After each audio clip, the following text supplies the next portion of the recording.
Allan Aguirre with your incorruptible 2-minute warning. Don't mind me. I just had a sneezing fit.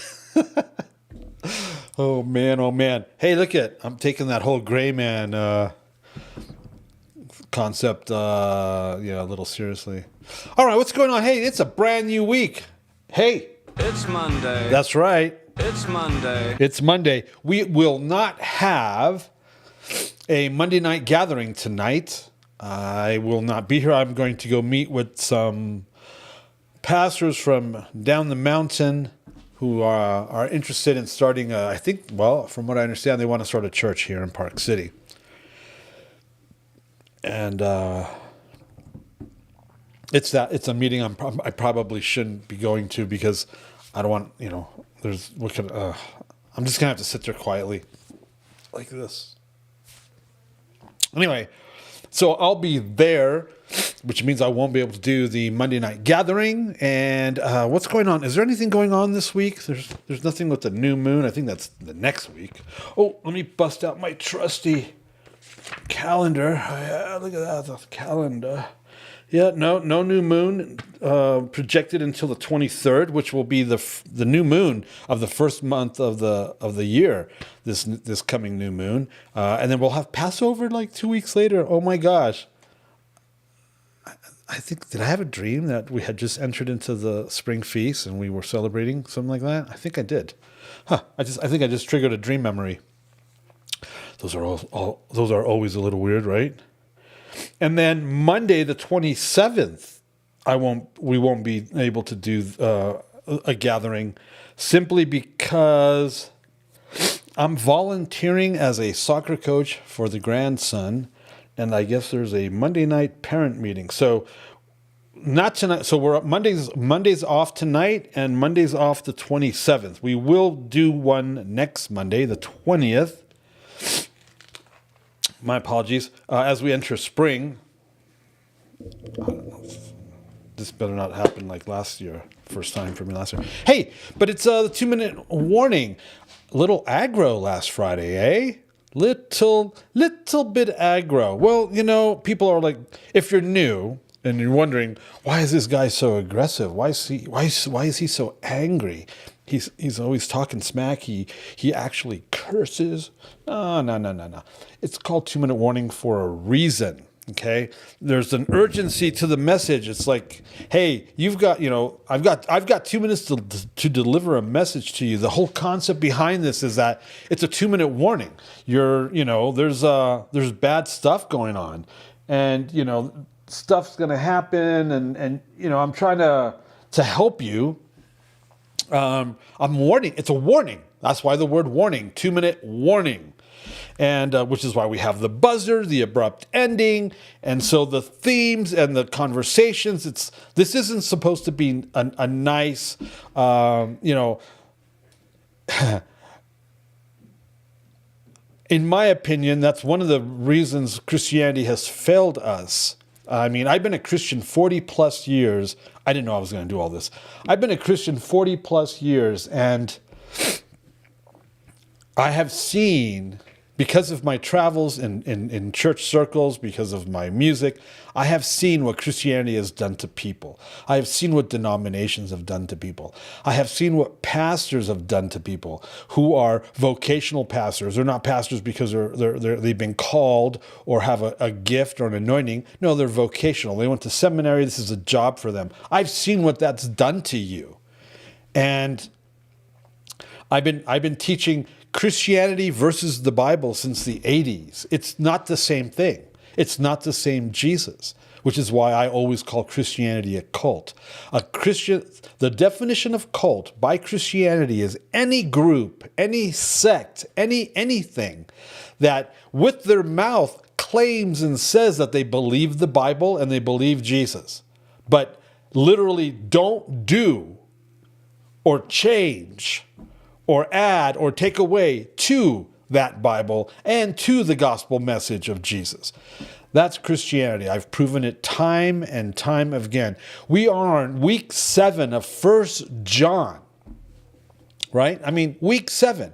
I've just spent the last 6 weeks breaking down 3+ chapters of 1 John and breaking down just exactly how Christianity does not adhere to even the New Testament teachings.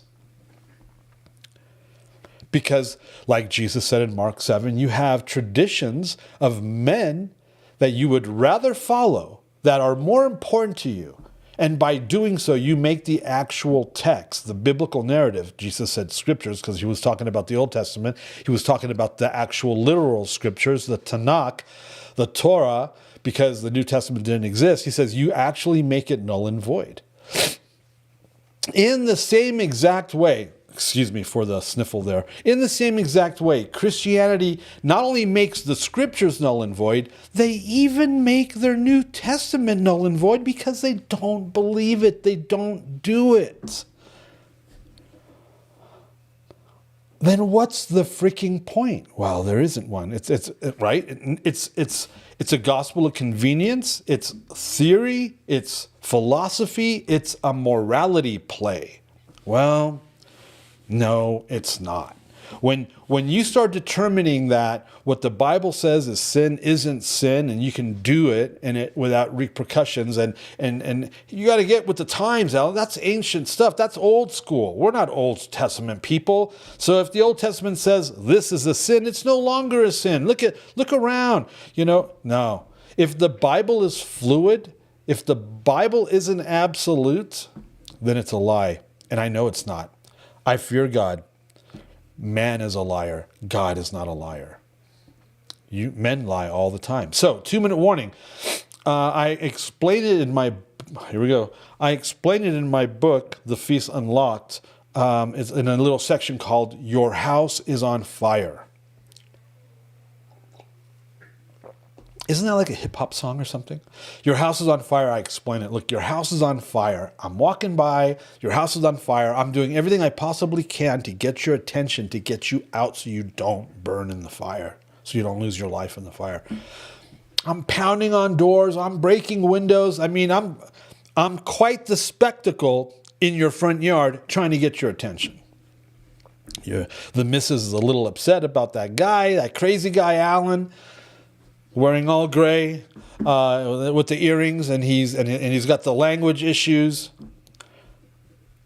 That section I wrote because somebody literally said, and I explained in the book. A woman said to me, she had just finished sharing how her daughter was cutting herself and was actually getting involved in the occult. It's like, this is a Christian family, and I said something. I don't know what I said. It wasn't like the F word or something crazy like that. But I said something, and the woman literally said, "You see, right there. That's why I can't let you lead me, because of your mouth, because of your language, your potty mouth." And I'm like, your kid's dying spiritually and physically before your very eyes.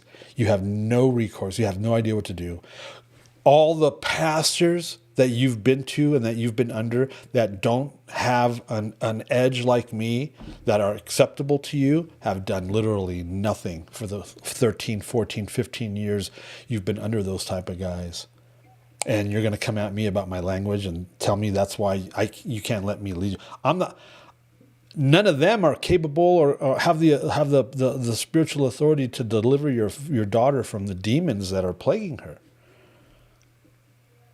And you're going to talk to me about language.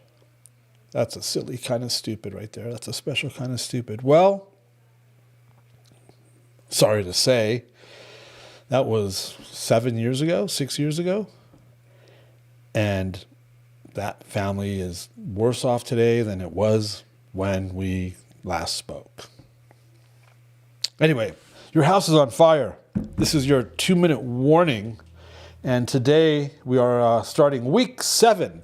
We're calling this Sound Doctrine, Obedience, and Love. People, oh, Allan, that wasn't love. Yeah, it was. You just don't know love, so how can you define it? Because it's not like you're doing what the Bible defines as love. You're not keeping His commandments. You're not waking up in the morning and your only purpose in life is to serve Him. Don't talk to me about love. Don't talk to me about love. Yeah. Altered Images. Go check out that song. I should probably, oh man, I'm going to go listen to that. Monday. All right. 1 John chapter 4, verses 11 through 14. Beloved friends, if this is how God loved us, speaking about Jesus, speaking about Messiah, and how Jesus came to do away with sin, your sin, we likewise ought to love one another. No one has ever seen God. If we love one another, God remains united with us, and our love for him has been brought to its goal in us. Verse 13. Here is how we know that we remain united with him, and he with us. He has given to us from his own Spirit. Moreover, we have seen and we testify that the Father has sent his Son as deliverer of the world. And I'm not done, and then I'm going to keep going here because I've got so much time here. Let me open up the Bible. 14, right? Where was I? Oh, I should probably pause it. 14. What chapter am I? There we go. Okay. If someone acknowledges that Yeshua is the Son of God, God remains united with him, and he with God. Also, we have come to know and trust the love that God has for us. God is love, and those who remain in this love remain united with God, and God remains united with them.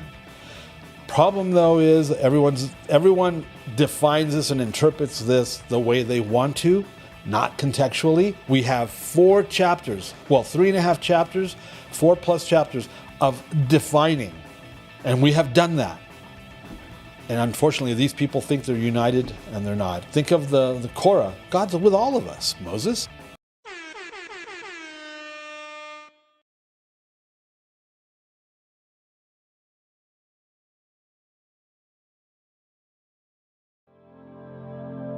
The views and opinions expressed during our broadcasts are solely those of the broadcast producers, hosts, and/or guests, etc., and are not necessarily the views or opinions of the Travelog Network, its sponsors, or affiliates.